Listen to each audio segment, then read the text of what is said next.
நண்பர்களே, இன்று திருக்குறள் நறுக்குரை உரையாசிரியர் முனைவர் சு. மீனாட்சி சுந்தரம், பெரியகுளம் அரசு உயர்நிலைப் பள்ளியுடைய தலைமை ஆசிரியர். இன்றைய அதிகாரம் 116 பிரிவாற்றாமை. செல்லாமை உண்டியல் என குறை மற்றினின் வல்வரவு வாழ்வார் கூரை.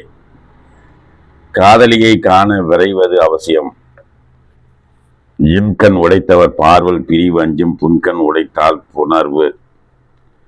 பார்த்தல் இன்பம் பிரிதல் துன்பம். அரிதரோ தற்றும் அறிவுடையார் கண்ணும் பிரிவோரிடத்துண்மையான்.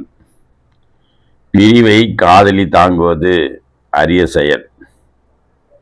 அழித்தஞ்சல் என்றவர் நீப்பின் தெளிந்த சொல் தேரியார்க்கு உண்டோ தவறு. பிரியேன் பிரியும் போது துயரம் கொள்வது தவறா. ஓம்பின் அமைந்தார் பிரிவு ஓம்பல் மற்றவர் நீங்கின் அரிதால் புணர்வு. காதலர் பிரியாமலிருத்தல் நன்று. பிரிவுரைக்கும் வன்கணராயின் அரிதவர்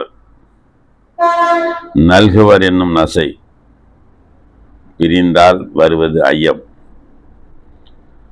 துறைவன் துறந்தமை தொற்றார்கள் முன்கை இறை இறைவான் என்ற வலை.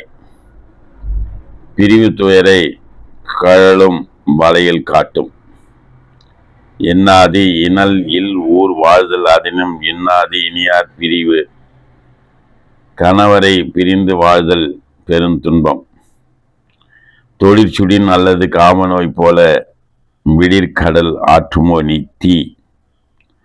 தொட்டால் சுடுவது நெருப்பு, விட்டால் சுடுவது காமம். அரிதாற்றி அல்லல் நோய் நீக்கி பிரிவாற்றி பின்னிருந்து வாழ்வார் பலர். பிரிவு பொறாமை காப்பவர் பலர். திருக்குறளை படியுங்கள், திருக்குறள் வழி நடந்து பாருங்கள், வாழ்க்கை வளப்படும். நன்றி, வணக்கம், வாழ்த்துக்கள்.